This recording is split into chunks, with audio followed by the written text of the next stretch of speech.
other than certain pockets of real estate, where can we make money, Peter? Where are the opportunities?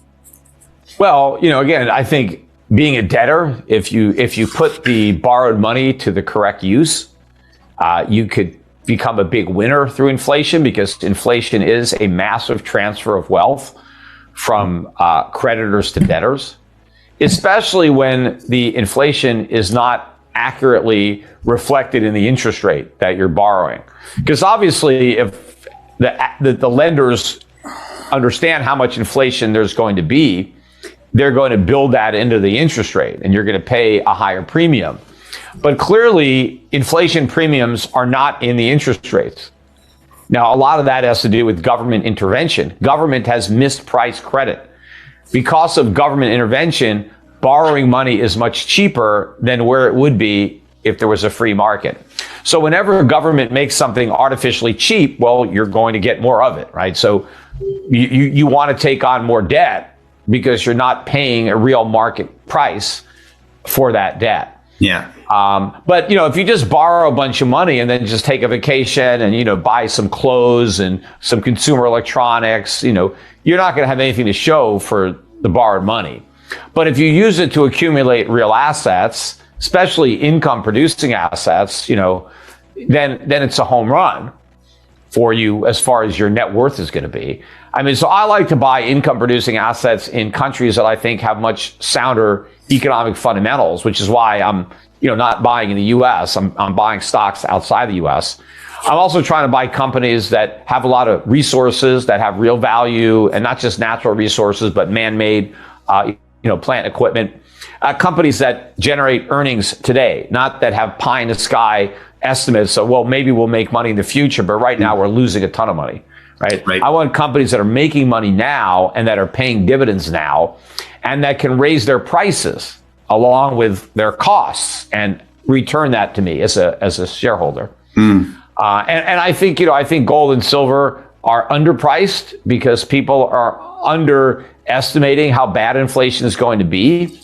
And I think a lot of people have, made the false assumption that, well, even if there is a lot of inflation, people are just going to buy Bitcoin and not gold.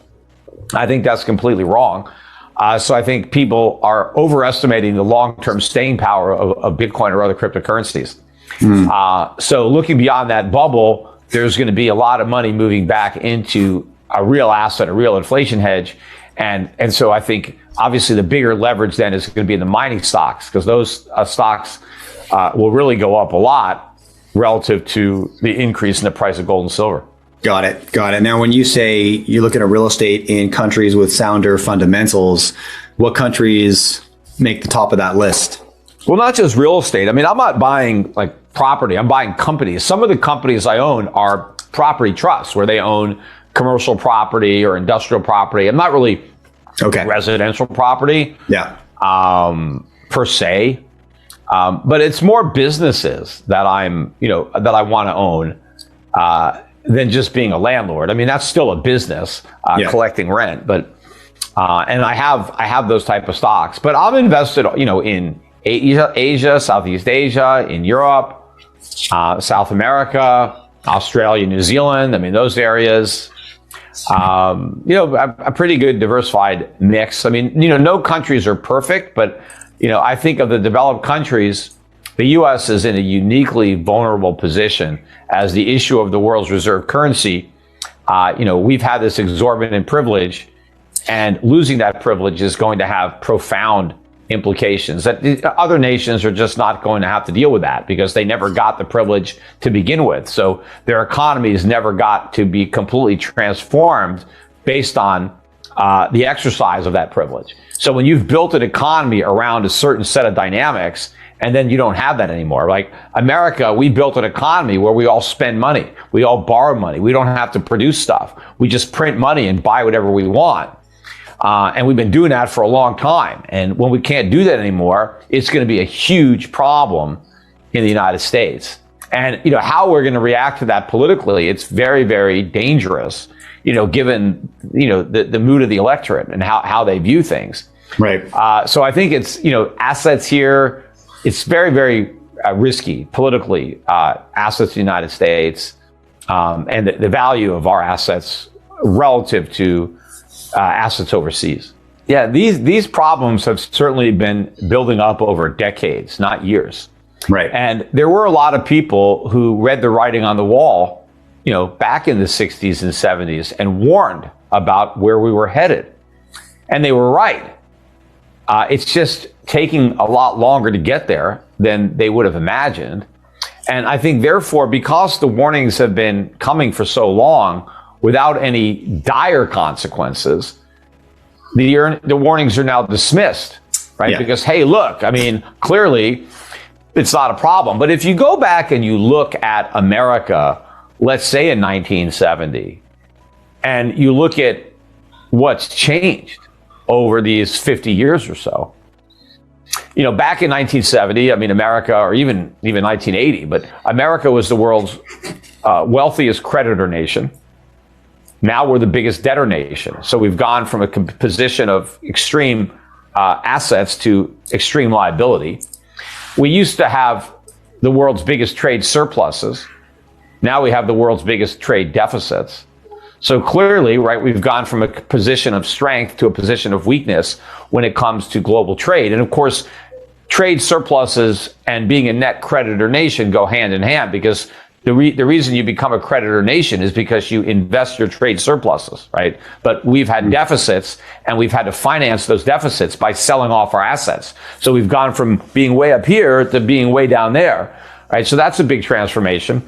In 1970, very few married women worked because their husbands made enough money to support them.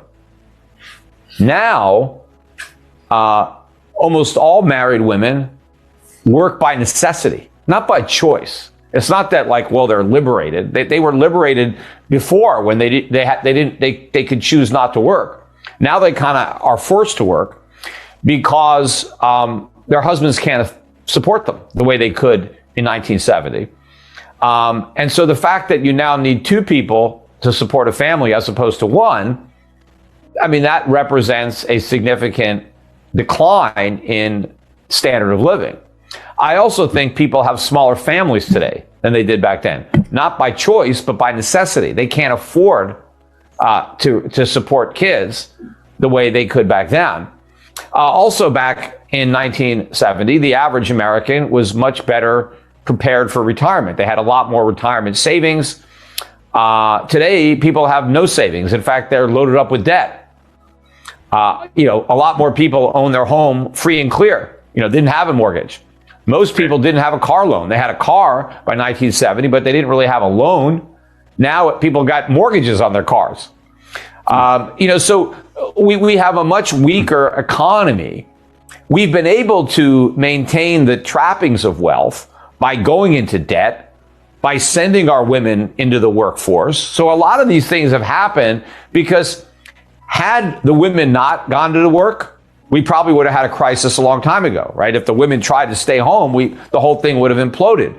Or if we weren't able to borrow all this money and keep going deeper into debt. But one of the reasons that this was even happened was because of countries like China that were willing to make all the stuff that we didn't and trade it for all the money that we printed. It was the dollar's reserve currency status that enabled this, because if we couldn't run these trade deficits, we would have had an economic collapse decades ago. Right. So a lot of things that people didn't necessarily consider in 1970 because they didn't have a crystal ball. They didn't know that the women would go to work. They didn't know that all these new ways of borrowing money would be invented so that we can keep on kicking the can down the road. They probably didn't think of China was going to end up being our biggest, supplier and our biggest lender. We'd be able to borrow all this money, or even Japan. Japan was nothing in 1970. And so a lot of things happened that enabled us to delay the day of reckoning. But now people think that day is never going to come because, it's eluded us for so long. But clearly there are so many signs, right, that we're close. I seriously doubt another 50 years is going to go by and people are going to be like, Peter Schiff was saying that 50 years ago. And look, everything is, we have $100 trillion debt. What's the problem? I don't think we're going to get, to that point. Or if it went on another 50 years, it wouldn't be 100 trillion. It'd be, what's after a trillion? Quadrillion. A quadrillion, whatever. It would be some huge number. Right. But it's obviously not going to get there. Something is going to happen in this decade, Right. and probably in the earlier part, not the end.